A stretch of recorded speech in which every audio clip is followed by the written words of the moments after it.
Bonjour à tout le monde. Alors dans cette vidéo, on va regarder comment transformer une EDO, autrement dit une équation différentielle ordinaire d'ordre n, en un système différentiel d'ordre 1. Autrement dit, une EDO, une équation d'ordre n, donnera un système de n équations et le système sera différentiel d'ordre 1. Autrement dit, au lieu d'avoir n dérivées, on aura n équations à la place. C'est ça qu'on va faire. Je vais donner quelques exemples. Donc le premier exemple, tout simple, ça va être de dire, on va regarder l'équation y seconde égale à y' plus by plus c. Donc, pour passer de l'ordre n à un système de n équations, en fait, l'astuce consiste à rajouter une deuxième équation qui dit que y' égale y'. Bon, ça a l'air débile vu comme ça, mais vous allez voir où ça va. Ça nous permet de changer d'inconnu, au lieu que ce soit y l'inconnu et on a la dérivée première, la dérivée seconde, ce qui nous fait ordre n. On va passer à plusieurs équations, donc plusieurs inconnus, et on va prendre comme inconnu, cette fois, le vecteur y'. Et on va réécrire l'équation sous la forme d'une équation sur z cette fois. Donc quand il y a y seconde, on voit que c'est la deuxième dérivée de ce machin-là. C'est-à-dire si j'écris z', ben je dérive coordonnée par coordonnée, ça me fait y', y seconde. Ok, donc maintenant je sais qu'avec l'équation z' qui vaut y', y seconde, je vais remplacer en utilisant l'équation. Donc y' égale y', ça ne change rien. Et y seconde, ben je remplace avec ce qu'il y a dans l'équation, ça me donne ay' plus by plus c. Autrement dit, cette équation-là, je l'ai remplacée par cette équation-là, si vous voulez. Ok. Et maintenant, cette équation-là, elle peut se réécrire en y', y'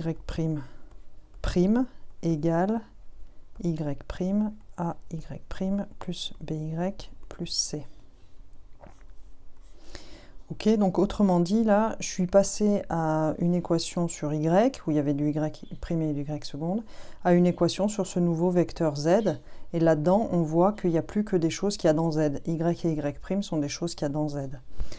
Donc maintenant, la petite difficulté, c'est d'être capable d'écrire ça sous la forme z' égale f de z, où f est une fonction de deux variables. Ok, donc pour faire ça, on va travailler un petit peu. Je vais dire que f de z, ça va être f de z1, z2. Et puis je vais regarder que vaut f de z. Alors pour ça, la petite manip, je vais prendre de la couleur. J'ai des super crayons de couleur là. La couleur. Alors je vais prendre du vert pour z1. Donc z1, c'est la première coordonnée là-dedans. Donc la première coordonnée, c'est f de z, c'est la première coordonnée de z. La première coordonnée de z, c'est y, ok. Donc je vais entourer à chaque fois qu'il y a du y. D'accord. Et ça, à chaque fois, tout ce qui est entouré en vert, je le remplacerai par z1. Et maintenant, je vais prendre du jaune pour z2. Mon z2, il est aussi là-dedans. C'est la deuxième coordonnée de z, donc c'est y'. Donc là, j'ai y', et là, j'ai y'. Donc à chaque fois que j'ai du y', c'est qu'en fait, je suis en train de travailler sur la deuxième coordonnée qui est z2. Donc f de z1, z2, ça va me donner quoi? Ben, y', c'est la deuxième coordonnée, donc c'est z2. Et ici, ay', c'est az2. By, c'est bz1, plus c. Ok? Et je peux, si vous avez un petit doute, vous pouvez vérifier que quand je fais f de z1 égale y, z2 égale y', je récupère bien y', ay' plus by plus c, et donc c'est bien la bonne chose.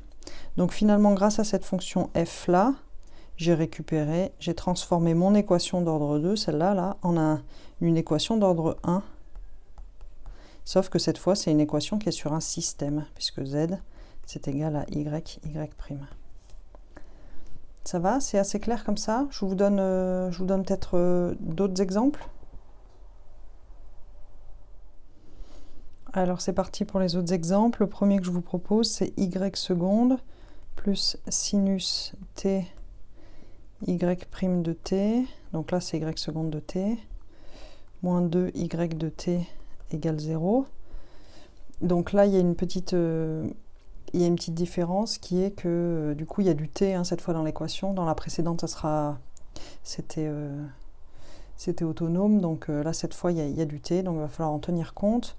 Donc on va faire la même chose, on va le mettre d'abord sous la forme y seconde de t égale moins sinus de t y' de t plus 2y de t. Donc là j'ai juste réécrit l'équation en passant de l'autre côté. Je vais rajouter le y' de t égale y' de t. Et puis c'est parti, donc je vais l'écrire sous la forme y prime égale, et voilà, donc y prime il vaut y prime, et y prime c'est y seconde, il vaut ça, moins sinus de t fois y' de t, plus 2y de t. Et là je vais faire la même manip que tout à l'heure. Ça, y prime c'est la deuxième coordonnée, peut-être j'ai changé de couleur par contre. Y c'est la première coordonnée, et tout ce qui reste en t, c'est des choses qui restent en t. Donc là ça me donne cette fois, si j'écris z égale y prime, ça me donne que z prime égale f de t z avec f de t z1 z2 égale quoi? Égale, alors ici ça j'ai dit que c'était la deuxième coordonnée, y prime c'est la deuxième coordonnée, y c'est la première.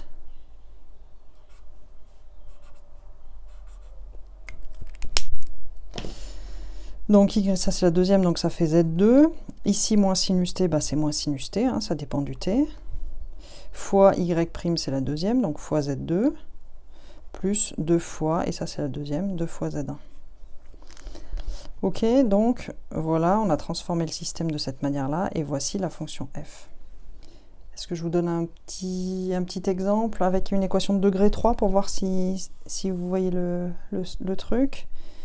Donc y dérivé 3 fois en t, plus cos de t, y dérivé 2 fois, plus y de t divisé par 2t carré plus 1 égale t carré. Je ne sais pas d'où je sors mes équations, mais c'est sympathique. Ok, donc déjà je vais la réécrire en y3 de t égale moins cos y seconde moins y sur 2t carré plus 1 plus t carré.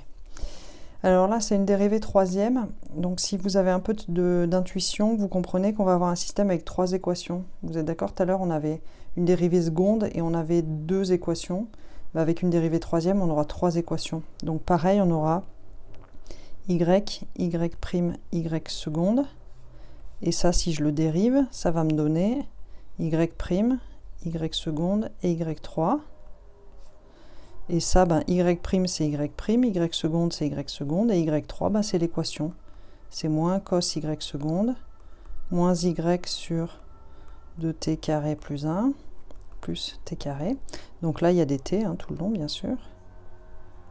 Et là aussi. Et là, pareil, cette fois, il va me falloir 3 couleurs. Alors, ça tombe bien, j'ai 3 couleurs. Donc, première coordonnée, ça va être y. Donc je vais repérer tous les endroits où j'ai du y, donc j'en ai là. Deuxième coordonnée dans mon vecteur z, ça sera y', donc du y' j'en ai là, et puis c'est tout. Et troisième coordonnée, c'est donc y seconde, et où est-ce que j'ai du y seconde? J'en ai ici, et j'en ai là. Ok, donc finalement, je peux réécrire cette équation-là sous la forme z' égale f de t z, où z égale y prime y seconde, et f de t, et puis z où il y a z1, z2, z3, 3 coordonnées, égale, et ben donc z1 est en rose, donc à chaque fois qu'il y a du rose, je vais mettre z1, Z2 est en jaune, donc à chaque fois du jaune, je vais mettre Z2, et Z3 est en vert, donc non, je me suis trompée, merde. Alors, je peux effacer, c'est les stylos, friction, je mouille, j'efface, berk. Voilà, c'est berk, mais au moins ça s'efface. Alors, je m'ai trompé, je recommence. Donc, j'avais dit Z1, Z2, Z3, donc Z1, c'est Y, Y, il est en vert. Paf.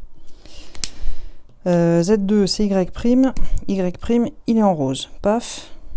Et Z3, c'est Y seconde, Y seconde, il est en jaune. Paf. Voilà. Donc, c'est parti. Que vaut la fonction f? Donc, en haut, c'est Y', Y' c'est Z2. Donc Z2. Ici, c'est Y seconde c'est Z3. Et ici, moins cos Y seconde, ça fait moins cos de Z3. Moins Y de T, Y c'est Z1. Je divise par le truc en T, ben, ça reste un truc en T, plus un truc en T. Ok, donc tout ça pour dire ici que j'ai remplacé mon équation, une équation d'ordre 3 par un système d'ordre 1, c'est-à-dire il y a une seule dérivée, dans lequel j'ai 3 équations, et donc j'ai cette fonction ici qui me permet de faire la transformation entre les deux. Ok, j'espère que c'est assez clair pour vous. Si ça l'est pas, ben, posez des questions, puis répondez-vous mutuellement aux questions dans les commentaires. Et puis, pour celles et ceux qui sont encore avec moi, on verra ça en direct. Allez, travaillez bien.